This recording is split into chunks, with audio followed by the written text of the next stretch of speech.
साजी के लिए ये राज परिवार से आते हैं और लगातार 8 बार से अपने हर बार लीड बढ़ाते जाते हैं। जो काम दो, जैसा काम दो, लगातार कांग्रेस के लोग परेशान है कि आदमी जीतता क्या है कि और कैसे जीतता है, और हर बार वोट बढ़ते जाते। जोरदार तालियां विजय शाह जी के लिए भी। हमारी सांसद सुमित्रा वाल्मीकि दीदी के लिए जोरदार तालियां बजाओ। बहुत अच्छे, और अब तालियां बजते रहना चाहिए। हमारे पूर्व मंत्री और यशस्वी नेता, और जो काम दो उसको बहुत अलग अच्छे प्रकार से करने वाले हमारे सबके वरिष्ठ भी हैं। अजय विश्नोई जी के लिए जोरदार तालियां। अजय भाई के लिए जो काम दो अलग प्रकार से करने के हमेशा एक विशेष पहचान बनाने वाले। मेरे विधानसभा के साथी, मैं भी 3 बार का विधायक, वो भी 3 बार के विधायक, मैं भी विविध प्रकार काम करता हूं, वो भी करते हैं, बस थोड़े से। तो मुख्यमंत्री मोहन यादव को सुन रहे हैं आप, और जबलपुर से तस्वीरें सामने आई जहां पर वे पहुंचे। बड़ी बात यह है कि इससे पहले उन्होंने संभाग स्तरीय समीक्षा बैठक ली है जिसमें कई मसलों पर चर्चा हुई है, और अब से थोड़ी देर में कैबिनेट की बैठक भी होने वाली है। और इस बीच जन आभार यात्रा। लेकिन हमारे नेता है जिनने प्रधानमंत्री पद को इतना गौरवान्वित किया कि दुनिया के 200 से ज्यादा देश अगर किसी को सबसे ज्यादा सम्मान देते हैं, उनका नाम नरेंद्र मोदी है। यह हम सबके लिए सौभाग्य और गौरव की बात है।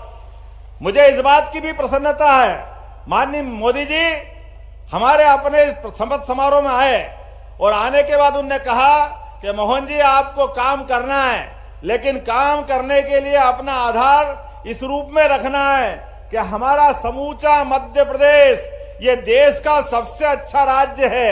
माननीय शिवराज सिंह जी ने इसको आगे बढ़ाया है, आप उसको और आगे बढ़ाते रहिए। लगातार काम करते करते अपने काम की धुरी का केंद्र हर जिला, हर गांव, हर गली, हर मोहल्ले तक जाना चाहिए। और मुझे इस बात का संतोष है कि हमने कहा कि हाँ भाई साहब, आपने कहा है तो हम अपने लिए सुशासन के ऐसे उच्चतम मापदंड स्थापित करने के लिए हमारे मध्य प्रदेश के वो गौरवशाली शख्सियत जिनके ऊपर हमको सम्मान के साथ अलग प्रकार का विचार आता है, ऐसे स्थान से हमारी कैबिनेट की शुरुआत करेंगे। मुझे प्रसन्नता इस बात की है कि रानी दुर्गावती जी वही एक नाम है जिनने लगातार अपने जीवन के प्रत्येक क्षण का देश की सेवा के लिए, देश के स्वाभिमान के लिए जोरदार तालियां बजाकर गए। रानी दुर्गावती का वो अप्रतिम शौर्य, पराक्रम, उनका अपना पुरुषार्थ, और वो जिस प्रकार से जीवन जिया है, उनने जबलपुर को नहीं, गोंडवाना राज्य को नहीं, पूरे भारतवर्ष को गौरवान्वित किया। पूरे भारतवर्ष को कोई क्या है, कितना महान व्यक्ति हो सकता है अपने जीवन काल में, हम केवल रानी दुर्गावती का सामने रखें। आप अंदाज लगा लो, आज मैंने एक और रानी का नाम जोड़ा है, हमारी वीरांगना 1857 की अवंतीबाई। जोरदार तालियां बजाओ रानी अवंतीबाई जी के लिए भी, जिनने 1857 में रानी झांसी की रानी लक्ष्मीबाई के साथ बराबरी से युद्ध में भाग लेकर के अपने प्राणों की आहुतियां दी है। और आज संयोग ऐसा है, तीसरी एक और महान नेत्री का आज जन्म दिवस है, सावित्रीबाई फुले। जोरदार तालियां बजाओ सावित्रीबाई फुले के लिए। ये क्रमशः त्रिवेणी जिनके कारण से आज का दिन धन्य हुआ है। रानी दुर्गावती जितने युद्ध लड़े, एक भी युद्ध नहीं हारी, सारे के सारे युद्ध। और ये वो दुनिया के देशों को जवाब है जो कहते हैं कि हमारे यहाँ महिलाओं का सम्मान बढ़ाना चाहिए। अरे हमारे यहाँ की बहनों ने, महिलाओं ने, नारियों ने सदैव दुनिया के अंदर अद्वितीय उदाहरण पेश किया है।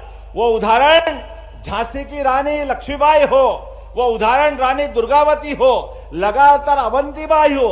आप बताओ, झांसी की रानी के पहले दुर्गावती, जिनने अकबर जैसे महान, पता नहीं कैसे महान कहा हुआ उनको, लेकिन वो ऐसी बड़ी सत्ता से लड़ने के लिए जिस प्रकार से उनने युद्ध लड़े, और तो और युक्ति बुद्धि से भी एक एक घटना उनकी कितनी अलग प्रकार की है।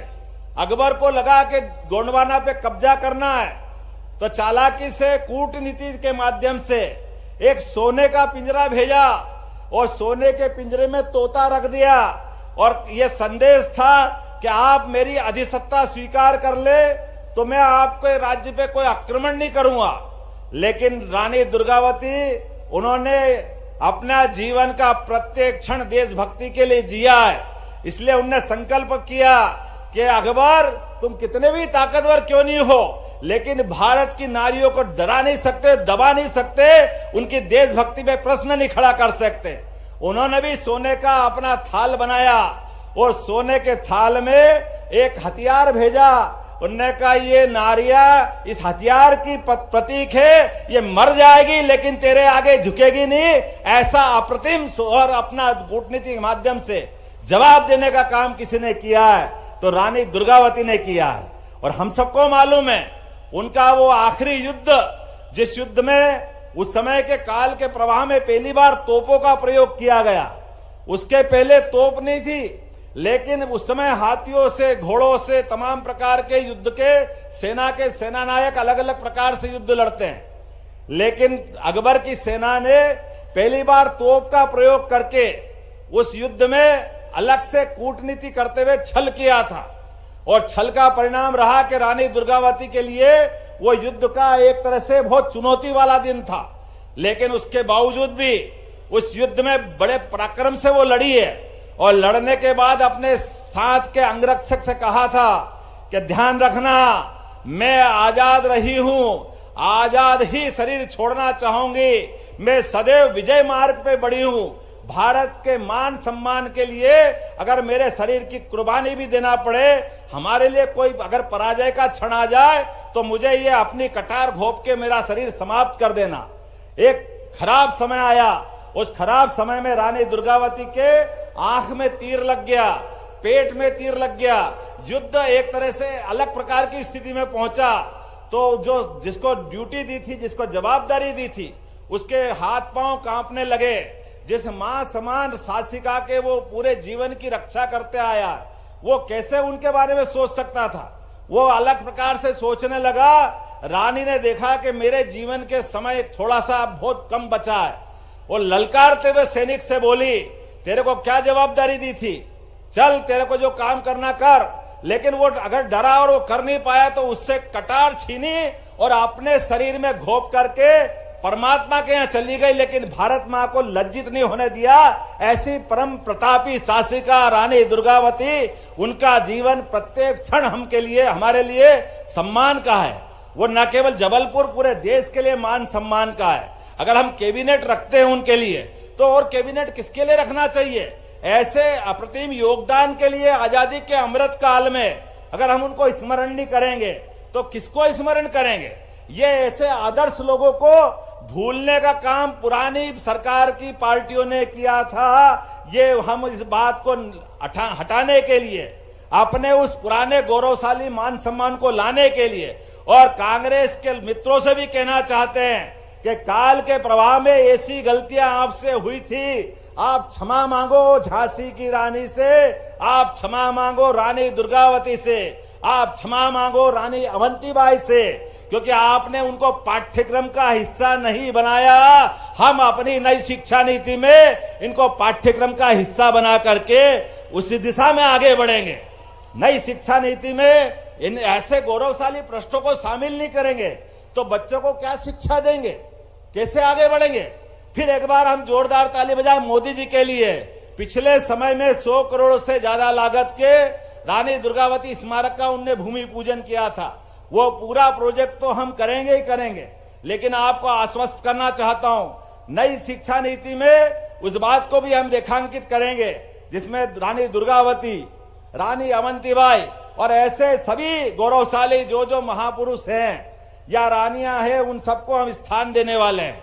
आज के इस अवसर पर मैं आपके सामने, चूंकि ये हमारे लिए जिस जगह पे मैं खड़ा हूं, अभी अभी हमने माननीय मोदी जी की बात कही है, और मोदी जी के लिए बहुत अच्छा नारा हमारी सरकार ने बनने के पहले चला था कि एमपी के मन में मोदी और मोदी के मन में एमपी। इसलिए विकास के सभी कामों को मोदी जी लगातार आगे बढ़ाते रहे और आपका, हमारा सबका ये कारवां विकास के मामले में चलते रहे। तो आज के अवसर पर लोकार्पण के 400 करोड़ से ज्यादा 409 प्रकार के अलग अलग विकास कार्यों का आज हमने भूमि पूजन किया है। इसी जबलपुर के इस कार्यक्रम के माध्यम से जोरदार तालियां बजाकर के नए विकास कार्यों के आप साक्षी बनिए। लगभग 14 लोकार्पण भूमि पूजन और भूमि पूजन 100 करोड़ की लागत से नेताजी सुभाष चंद्र बोस मेडिकल कॉलेज के लिए 100 सीट का नया इंफ्रास्ट्रक्चर डेवलपमेंट का काम करेंगे, जोरदार तालियां बजा करके एक दूसरे निर्माण कार्य के लिए। और 300 करोड़ की लागत से लगभग अलग अलग प्रकार के विकास कार्यों का आज हमने लोकार्पण किया है। मैं आज के अवसर पर 40 वर्षों की प्रतीक्षा से बरगी डैम के डूब क्षेत्र के 10 गांवों के लगभग 1414 परिवारों को भू अधिकार योजना के अंतर्गत पट्टे देकर के आज के इस कार्यक्रम को सार्थक करेंगे। यशस्वी प्रधानमंत्री ने कहा है, हर गरीब के साथ सरकार खड़ी रहेगी, उनकी संवेदनाओं के हम साथी बनेंगे, उनके सुख दुख के लिए हमेशा हिस्सेदार बनेंगे। तो आज का कार्यक्रम उनके लिए भी है। राजस्व ग्राम में नहीं होने के कारण से आ रही परेशानियों के लिए भी हमने ये बड़ा कदम उठाया है कि वन ग्राम के अंदर भी जो कष्ट है उन कष्टों को मिटाना हमारी सरकार की जवाबदारी है। आपको मालूम है, यहां इसी जबलपुर की धरती में 63 एकड़ भूमि पर आईटी पार्क का निर्माण हुआ है। माननीय अजय जी बता रहे थे कि थोड़ी छोटी मोटी जरूरतें हैं, लेकिन फिर भी 400 करोड़ का काम है। जोरदार तालियां बजाओ। हम बहुत जल्दी आईटी पार्क में भी आगे बढ़ेंगे, उस काम को भी पूरा करेंगे। लगभग 65 करोड़ की लागत से गारमेंट एवं फैशन डिजाइन क्लस्टर का काम भी यहाँ पूर्व में चालू करने का निर्णय हुआ है, उसको भी हम अंजाम तक पहुंचाएंगे। आप तालियां बजा करके इस नए क्लस्टर के मामले में भी हमारे इस कार्यक्रम के साक्षी बनिए। 800 करोड़ की लागत से, वाकई राकेश जी के लिए जोरदार तालियां बजाओ। 800 करोड़ की लागत से प्रदेश के सबसे बड़े लंबे एलिवेटेड कॉरिडोर का निर्माण भी यहां होने वाला है। 1100 करोड़, जोरदार तालियां बजाओ। और 300 करोड़ बच गए, जोरदार। 1100 करोड़ किसको कहते हैं? नमामि नर्मदे परियोजना के अंतर्गत 17 घाटों का, और अभी आपने कहा गौरी घाट, और कौन सा बताया है? तिलवारा घाट। जो घाट पे आप घाट बनाने की बात करोगे, अयोध्या और हरिद्वार की तर्ज पर वो सारे घाट बनाए जाएंगे। बोलो नर्मदे महारानी की। अरे नर्मदा जी के किनारे घाट नहीं बनेंगे तो कहां बनेंगे? नर्मदा जी की आरती करें। नर्मदा जी तो जीते जी, हमको मालूम है, मोक्षदायिनी है। एकमात्र हमारी पवित्र नर्मदा जी जो पूरब से पश्चिम की तरफ बहती है और हमारे मध्य प्रदेश के लिए तो जीवन दायिनी है। ऐसी पवित्र मां के लिए अगर घाट नहीं बनाएंगे तो कहां बनाएंगे? निश्चित रूप से उनके लिए घाट बनाए जाएंगे। और अभिलाष जी, तुमने कौन से ब्रिज की बात कही है? अभिलाष पांडे जी ने कोई ब्रिज बताया है, वो ब्रिज भी बनाया जाएगा शहर के यातायात की व्यवस्थाओं को अच्छा रखने के लिए।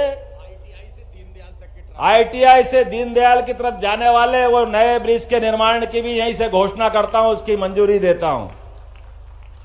महाकौशल में वैसे तो बड़े बड़े काम हुए, छिंदवाड़ा, सिवनी, शहडोल में मेडिकल कॉलेज, जबलपुर में सुपर स्पेशलिटी हॉस्पिटल, नरसिंहपुर में 4434 करोड़ के शक्कर पेच लिंक सिंचाई परियोजना, बालाघाट, चिन्नौर, चावल को जीआई टैग मिला है।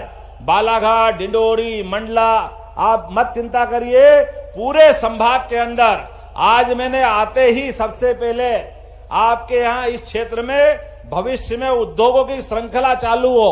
और उद्योग भी ऐसे नहीं हो कि केवल बड़े बड़े लोग बड़ी बड़ी मशीन से धन कमा के ले जाए। हमने कहा हर जिले में ऐसे उद्योग लगाए जाए